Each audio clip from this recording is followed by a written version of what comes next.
ഇത് Manjapra mass Motors എന്നായിരുന്നു നമ്മുടെ ഹോണ്ട ഡിയോ വണ്ടി. നമ്മളത് വർക്കിന് കയറ്റിയിട്ടുണ്ട്. ജനറൽ സർവീസായിട്ടാണ് ചെയ്യുന്നത്. ഫുള്ളായിട്ട് നമ്മളെല്ലാ ഭാഗങ്ങളും ചെക്ക് ചെയ്ത് കൊണ്ടുവരും.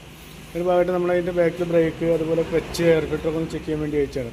ഇപ്പോൾ ബാക്കിൽ ബ്രേക്ക് ഷൂ നമുക്കത് മാറ്റം ഉണ്ടാവും. എന്താ പറഞ്ഞാൽ കിടക്കുന്നത് കമ്പനി ബ്രേക്ക് ഷൂ ഒന്നുമല്ല, കിടക്കുന്നൊരു മിൻഡ പറഞ്ഞൊരു കമ്പനിയുടെ ബ്രേക്ക് ഷൂ ആണ് കിടക്കുന്നത്. അപ്പോൾ നമുക്ക് അതിൻ്റെ ബാക്കിൽ ബ്രേക്ക് ഷൂ മാറ്റണം. അതുപോലെ ബാക്കിൽ ബ്രേക്കിൻ്റെ കേബിളും ഔട്ടർ വലിഞ്ഞിരിക്കുകയാണ്. ഈ കേബിളും മാറ്റി കഴിഞ്ഞാലാണ് ബാക്കിൽ ബ്രേക്ക് ക്ലിയർ ആവുള്ളൂ കേട്ടോ. അതുപോലെ തന്നെ അതിൻ്റെ ക്ലച്ചിൻ്റെ ഭാഗമൊന്ന് ചെക്ക് ചെയ്യാൻ വേണ്ടി അയച്ചാൽ ക്ലച്ചിൻ്റെ ഭാഗത്ത് നല്ലൊരു വേറെ കുഴപ്പമൊന്നുമില്ല. അത്യാവശ്യം നല്ല രീതിയിൽ പൊടിയും കാര്യങ്ങളൊക്കെ ഉണ്ട്. അപ്പോൾ നമുക്ക് എയർ അടിച്ച് ക്ലീൻ ചെയ്യാം. അതിൻ്റെ ഓട്ടോ ക്ലച്ചിൻ്റെ യൂണിറ്റാണ് നിലവിൽ വേറെ കുഴപ്പമൊന്നുമില്ല. Variator body, roller weight, boss drive ആയാലും നിലവിൽ വേറെ കുഴപ്പമൊന്നും കാണിക്കുന്നില്ല കേട്ടോ. പിന്നെ ബെൽറ്റ് ആയാലും നിലവിൽ വേറെ കംപ്ലൈൻ്റ് ഒന്നും കാണിക്കുന്നില്ല. വണ്ടി വന്നപ്പോഴുള്ള ബെൽറ്റാണ്. പവർ ലിങ്കിൻ്റെ നിലവിൽ വേറെ കുഴപ്പമൊന്നും കാണിക്കുന്നില്ല. പിന്നെ അതുപോലെ തന്നെ നമ്മൾ അതിൻ്റെ എയർ ഫിൽറ്ററൊക്കെ ഒന്ന് ചെക്ക് ചെയ്യാൻ വേണ്ടി അയച്ചാൽ എയർ ഫിൽറ്റർ നമുക്കത് മാറ്റാറായി കേട്ടോ. എയർ ഫിൽറ്റർ നമുക്കത് മാറ്റണം. ഇതുപോലെ അതിൻ്റെ ഹെഡിൻ്റെ ഈ ഭാഗത്ത് അത്യാവശ്യം നല്ല രീതിയിൽ ഓയിലേക്ക് കാണിക്കുന്നുണ്ട്. അപ്പോൾ ഈ കവർ അയച്ചിട്ട് അതിൻ്റെ റബ്ബർ ഗ്യാസ്കറ്റ് കൂടെ ഒന്ന് മാറ്റിയിട്ട് വേണം റീസെറ്റാക്കാൻ. നമ്മളതിൻ്റെ ഈ ചോക്കിൻ്റെ കേബിൾ വർക്ക് ചെയ്യാനുള്ള ചോക്കിൻ്റെ കേബിൾ നല്ല ടൈറ്റാണ്. അപ്പോൾ ചോക്കിൻ്റെ കേബിളൊന്ന് മാറ്റി റീസെറ്റ് ചെയ്യണം. അതുപോലെ തന്നെ ഈ ആക്സിഡൻറ്റിൻ്റെ കേബിൾ നല്ല ടൈറ്റാണ്. ആക്സിഡൻറ്റിൻ്റെ കേബിൾ നല്ല ടൈറ്റാണ്. അപ്പോൾ ആ കേബിളും കൂടി ഒന്ന് മാറ്റിയിട്ട് വേണം നമുക്കത് റീസെറ്റ് ചെയ്യാം.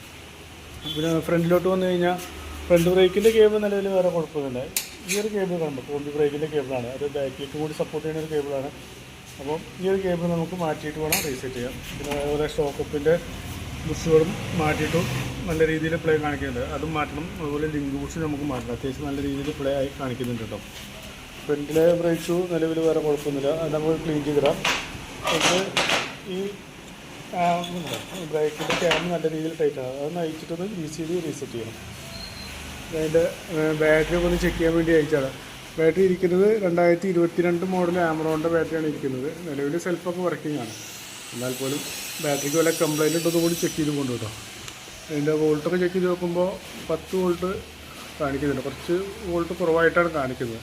അത് ടെസ്റ്റിലേക്ക് കൊടുക്കുന്നത് വല്ല കംപ്ലൈൻറ്റ് ഉണ്ടോ എന്ന് അറിയാനാണ്. ബാറ്ററി നിലവിൽ കംപ്ലൈൻ്റ് ആയിട്ട് കാണിക്കുന്നുണ്ട്. ബാഡാണ്, സെൽഫ് ഡാമേജായിട്ട് കാണിക്കുന്നത്. അപ്പോൾ സെൽഫിൻ്റെ കൂടുതൽ എന്തെങ്കിലും കംപ്ലൈൻറ്റ് കാണിക്കുന്നുണ്ടെങ്കിൽ നമുക്ക് ആ ബാറ്ററി മാറ്റേണ്ടി വരും കേട്ടോ. അതെ.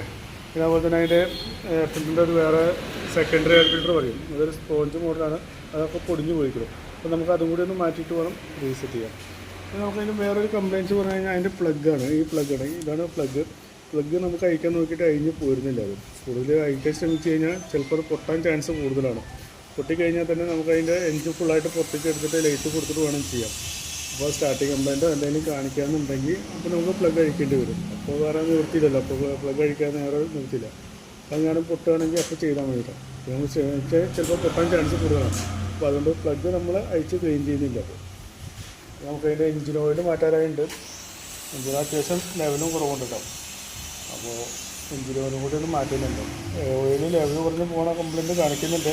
അപ്പോൾ ഒരു 1000 കിലോമീറ്റർ കഴിയുമ്പോൾ ഓയിലൊന്ന് ചെക്ക് ചെയ്ത് പോകണം. ഓയിൽ നല്ല രീതിയിൽ ലെവൽ കുറയുണ്ടോയെന്നൊന്ന് ചെക്ക് ചെയ്ത് പോകണം. ഓക്കെ. ഇപ്പോൾ നിലവിൽ വരുന്ന വർക്കിൻ്റെ ഒരു എസ്റ്റിമേറ്റ് പറയാം. അതിൻ്റെ ബാക്കിലെ ബ്രേക്ക് ഷൂ, ബ്രേക്കിൻ്റെ കേബിള്, എയർ ഫിൽറ്റർ, അതുപോലെ ഫ്രണ്ടിലെ കോമ്പി ബ്രേക്കിൻ്റെ cable, accelerator cable, choke cable, engine oil, washing, ഇതെല്ലാം അടക്കമുള്ള ഒരു എസ്റ്റിമേറ്റ് പറയാം. നോക്കിയിട്ടൊന്ന് റിപ്ലൈ ചെയ്താൽ മതി. ഓക്കെ.